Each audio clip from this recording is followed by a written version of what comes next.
Today, we're diving into one of the biggest data disasters in recent memory.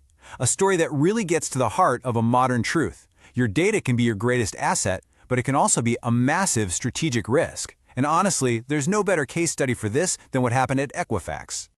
So just think about that for a second. Seriously, what if the very thing your entire business is built on, all that data you gather and analyze and rely on, is also your biggest vulnerability? It's a pretty terrifying thought, right? Well, for the credit giant Equifax, this wasn't some hypothetical question. It became their devastating reality. The crisis that hit them wasn't just some tech glitch. It was a total meltdown that laid bare some really fundamental problems in how they treated their most important asset. To really get what went wrong, you first have to understand what Equifax even does. I mean, their entire world, their whole business, is built on a mountain of data. They're a credit reporting agency, so they collect huge amounts of our financial data. They use it to figure out our creditworthiness, and then they sell those insights to banks and lenders.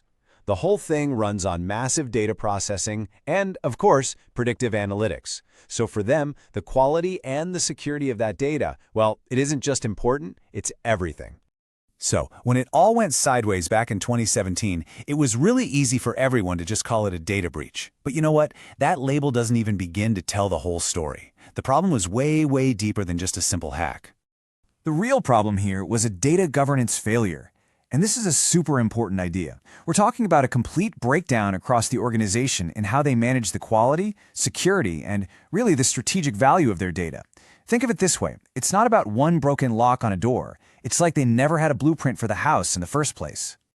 Okay, so let's dig into that. Where exactly did this governance failure happen? Well, it wasn't just one mistake. It was more like a domino effect. A whole cascade of problems all linked together. And what's so fascinating here is you can see the chain reaction. First, there's poor data governance. No single clear plan for managing their data. Because of that, they were running on old, outdated systems that were just not ready for modern cyber threats. And since there was no clear accountability, nobody was really on the hook for protecting the data. So when the breach finally happened, it's no surprise their response was a total disaster and way too slow. See how each failure just made the next one inevitable? And the price tag for this chain of failures? It was absolutely astronomical. It hit the company from every single direction you can imagine. The fallout was just brutal. We're talking about huge, long-lasting damage to their reputation. They got slammed with hundreds of millions of dollars in fines.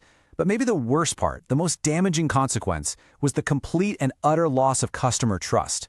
I mean, for a company whose entire product is built on being secure and accurate, losing that trust is basically an existential crisis. And this whole situation teaches us a really tough lesson, one that applies to any company today. You are only as strong as your weakest data control. It really doesn't matter how smart your AI is if the data it's built on is vulnerable. Just one weak link can bring the whole system crashing down. This brings us to a really critical point for the world we live in now, especially with AI everywhere. Think of AI and advanced analytics as giant amplifiers. They take whatever you feed them and just crank up the volume, for better or for worse. Just look at this breakdown. It couldn't be clearer. With bad governance, bad data leads to bad decisions. In insecure data, it just torches trust. But flip that. With good governance, accurate data gives you these amazing, valuable insights. Insecure data builds that crucial customer confidence. AI just pushes you down one of these two paths faster. There's really no middle ground. So, what's the bottom line here? It's this. Data governance isn't something you can just hand off to the IT department and forget about. It's not a technical afterthought. It has to be a core part of your strategy, something the top executives are talking about, right up there with finance and marketing.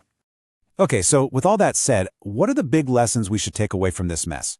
The Equifax story isn't just a scary story, it's a playbook for what every company that uses data needs to be doing right now.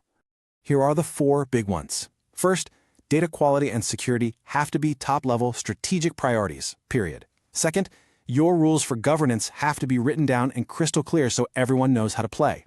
Third, you have to realize that those old, legacy systems aren't just slow, they're ticking time bombs of hidden risk. And finally, and this is the big one, never, ever forget that trust is the foundation of everything.